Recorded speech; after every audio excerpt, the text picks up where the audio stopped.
Magandang umaga, narito na ang mga balita sa inyong PRTV Newsbreak. Lusot na sa committee level ng Kamara ang panukalang anti-dynasty bill ni House Speaker Faustino Boji D. III at House Majority Leader Sandro Marcos. Ito'y kasunod ng serye ng public consultations at committee hearings sa iba't ibang bahagi ng bansa. Ayon kay Lanao del Sur 1st District Representative at Chairman ng House Committee on Suffrage and Electoral Reforms na si Zia Alonto Adyong, hudyat ito ng matibay na hakbang para sa pagbuo ng batas laban sa political dynasty. Sa panukala, ipinagbabawal ang political dynasties o ang pagkakaroon ng posisyon sa iisang political unit na magkakamag-anak hanggang sa second degree of consanguinity or affinity. Kabilang sa naaprubahan ay ang House Bill No. 6671 na pangunahing akda ni D at Marcos na siyang magiging working draft ng consolidated measure. Samantala, base sa unang araw ng trading sa Mine of Platts, Singapore, mataas kaagad ang naging presyo ng krudo kasunod ng patuloy na bakbakan ng US at Israel laban sa Iran.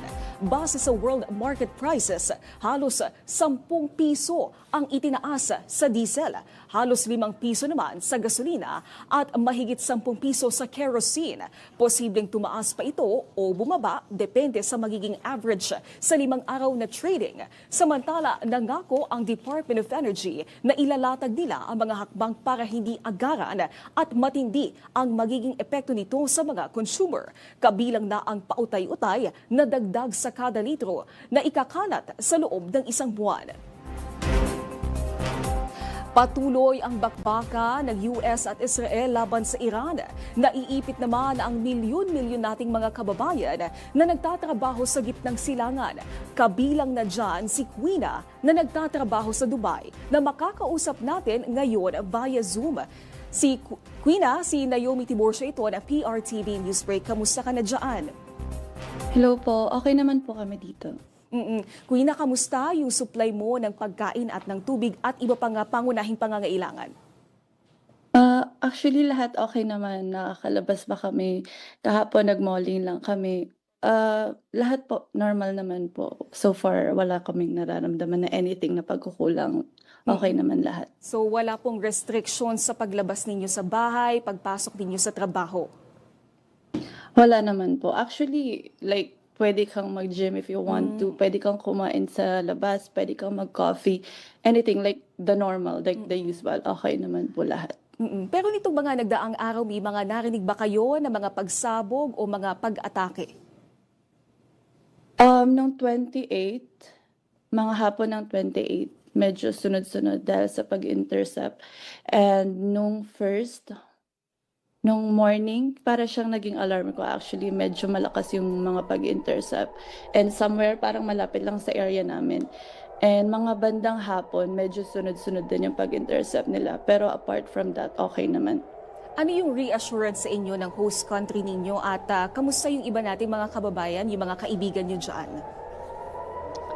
Assurance from the, sorry? From the host country, ano po yung mga paalala okay. sa inyo? Okay naman. Nagsasend sila ng mga emergency alert and nagsasend sila ng mga emails, and even actually yung company ko nagsasend sila ng mga emails, so I feel assured and I trust naman the government itself. Quina, nabanggit mo yung trabaho mo. Paano yung trabaho nyo? Hindi ba nagkaroon ng disruption? Tuloy-tuloy pa rin ba? May option ba for work from home? Yung work ko kasi, I'm a flight attendant, so talagang disrupted. Naka-days off ako for 3 days, so talagang wala akong flight. Pero maraming mga na-cancel na flight, and some of my colleagues, na-divert sila sa iba-ibang lugar. Like recently, hindi ko pa nakausap yung isa kong co-work. Na-stuck pala siya sa Iran. I don't know the exact story, pero na-stuck siya sa Iran. I think siguro by bus, pumunta sila sa Azerbaijan, and from Azerbaijan, bumalik sila dito sa Dubai. Pero it took them, I think, 4 days muna. Quina, nabanggit nyo na hindi kayo pumapasok ngayon sa trabaho. Hindi ba makakaapekto ito sa inyong sahod?